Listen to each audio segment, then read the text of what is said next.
How to turn off online status on Instagram. Hey guys, welcome to the channel. So if you want to turn off your online status on Instagram, what you're gonna do is first simply open Instagram on your device.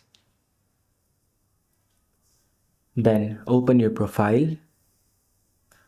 After that, in the top right corner of your screen, you can see a 3-bar option. Click on it. Then you will be directed to settings and activity. From here, scroll a bit down.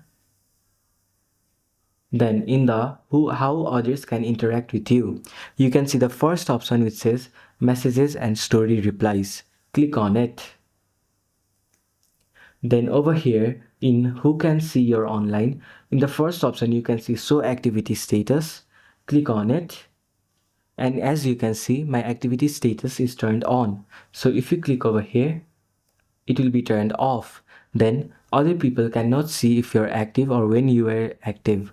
So this is how you can turn on active status on your Instagram. So thank you for watching till the end of the video. Hope you liked it and see you in the next video.